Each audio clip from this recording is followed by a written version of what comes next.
In our last lesson, we're going to look at preparing financial statements from a trial balance. Time to go! Our journey started 3 lessons ago when I discussed the difference between debits and credits and which account have which sort of balance. Then, 2 lessons ago, we started with analyzing a variety of different transactions and preparing the journal entries. In the last lesson, we posted the journal entries to create a general ledger and a trial balance. And to complete the circle of our journey, I'm going to show you how to prepare financial statements. This was the conceptual model I introduced in the first lesson. I told you assets were debit balance accounts that represent something we own, and that is either cash or convertible to cash in the future. Liabilities are a credit balance that represents money we currently owe or owe in the future. However, both of these groups of accounts represent a value at a moment in time that we call the reporting date.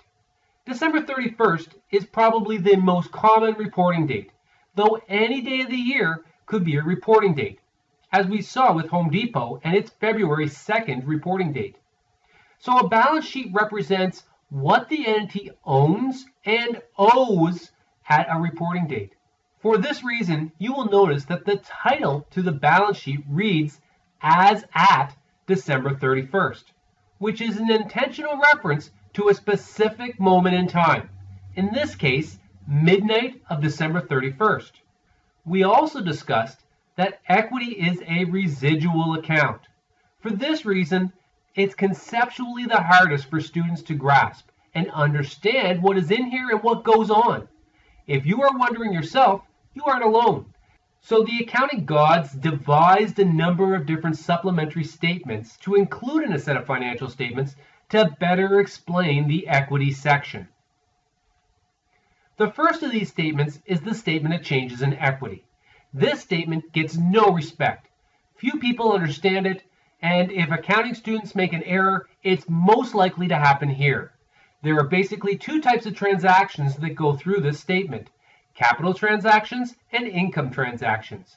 Capital transactions are when the owners either contribute or withdraw funds from the business. Income transactions record the net income from the operations of the business all on one line. Because net income is a pretty important number, readers of the financial statements typically want much more information about this amount. So the accounting gods gave us the income statement. The income statement gets all the attention. Everyone focuses on the income statement. You could know nothing about accounting and read an income statement because it's generally dirt simple. Take your revenues and subtract your expenses. Positive income is good. A negative loss is bad. For this reason, most accounting courses start with the income statement. You may have noticed that I'm discussing this last, but that's not because I disagree with its importance. No, I put it last because it logically flows last when our conceptual starting place is assets equal liabilities plus equity. When we go to prepare our financial statements, I'm actually going to start with the income statement and work backwards to the balance sheet. Now these 2 statements, the statements of changes in equity and the income statement, differ from the balance sheet in one very important respect. These accounts accumulate activity throughout a period, be that a month, a quarter, or a year. If you recall, the balance sheet gave us information at a moment in time. So when we title these statements, we typically include labels that say for the month ending or for the year ending. The income statement typically has an incredible number of general ledger accounts set up in the chart of accounts. Remember that an account is like a bucket.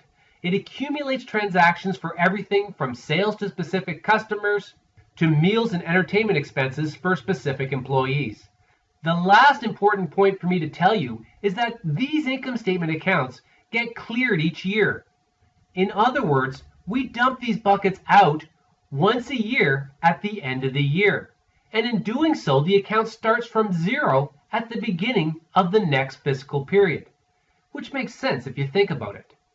Textbooks will dedicate a chapter to the notion of the closing entry, but the long and the short of it is, all the income statement accounts get dumped into an equity account typically called retained earnings at the end of each year. I'm now going to show you how this all comes together. To bring you up to speed quickly, Simple Simon incorporated a company on May 1st. Now, a month and a half later, he needs financial statements for the first month of operation. Yes, that's an air conditioner, and that's what his company sells and installs.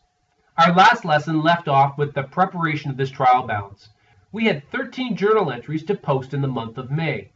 I have taken the liberty to highlight the classification of each account in the chart of accounts: the assets, liabilities, equity, and the income accounts, which in my model are a subcomponent of equity.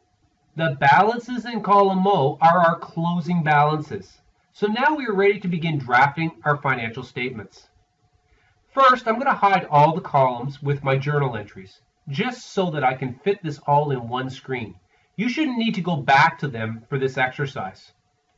Next, I want to include another integrity check. In cell O35, I'm simply summing up the income accounts so that I know what my net income is in debit and credits. Right now, it's showing a $1,910 credit. Pop quiz. Did the company make money or lose money during the month of May? Yes, that's right. A credit balance is increasing equity, which means the company made money. We're still in debit and credit land on this side of the spreadsheet. Next, I want us to sort out the accounts between the three statements I discussed earlier. The income statement account balances are copied to column P, the equity accounts are copied to column Q, and the asset and liability accounts are copied to column R. Now, you really don't need to do this step in practice, but I'm doing it now just so that you begin to see how the accounts will tie together with our three statements. As we discussed earlier, I would suggest that you start drafting from the bottom up, and that is from the income statement, which will lead into the statement of changes in equity, which will in turn lead into the balance sheet. So, to begin this, let's put on a proper header, which should include the company name, the statement name, and the appropriate reporting period, which in this case is for the month ending May 31st. Then we set up our statement, keeping in mind that an income statement is basically presented as revenues minus expenses. The accounts and the balances come right from our trial balance. We may group two or more accounts together if we like. For instance, it would be totally acceptable to group bad debt expense with operating expenses. Cost of sales, depreciation, and interest expense are always separately disclosed. In fact, there's a whole bunch of accounting rules that talk about how numbers should be presented in financial statements. These rules are called Generally Accepted Accounting Principles, or GAAP. Also notice that I present all the numbers as positive numbers. This is a standard presentation format. At this point, we're going to set aside my methodology of debits as positive numbers and credits as negative numbers. The only time you'll see a negative number on these financial statements is when you have a loss from something or there is a withdrawal from equity. However, notice that my net income of $1,910 agrees to my check total in my trial balance. That's how I know I got all the accounts presented correctly. And lastly, a subtle but important point about formatting. Make your statements pretty. Your dollars should be rounded, never show cents. You should have a dollar sign in front of the first and the last number only. And finally, it's standard for accountants to use either a double underline or a heavy underline to mark the bottom line totals. Few educators tell students about this, but if you ever get the opportunity to spend a summer in the type checking pool in an accounting firm, these practices get burned into your memory. Now we move on to the statement of changes in equity. Each equity account typically gets reconciled in this statement. Basic companies have two types of equity accounts: capital stock and retained earnings. There are other types of equity accounts, as we saw in the Home Depot statements, but that's beyond the scope of introductory accounting. In our situation, we issued $5,000 of common shares during May, so that is both our activity and our ending balance. The retained earnings account is where we close all of our income accounts and our dividends to. Remember those buckets that we talked about earlier? All the income accounts get poured into the retained earnings at the end of the period. So the $1,910 of net income flows from the income statement into the retained earnings. Then, of course, we have to close out our dividend account to retained earnings as well. as Simple Simon withdrew $1,500 as a dividend. We now have the balances of our equity accounts that will carry over to complete the balance sheet in a moment. So let's work through the balance sheet. The asset accounts from our trial balance get transposed over to the assets section of the balance sheet. A couple of points. First, notice that I've separately presented current assets from long-term assets. A current asset is an asset that is convertible to cash within the next 12 months. Assets presented below this are assets with long lives. Secondly, notice our contra accounts. For my receivables, I've netted the allowance for doubtful accounts against the receivables. I've done the same for capital assets and accumulated depreciation. So our total assets are $17,800 as at midnight of May 31st.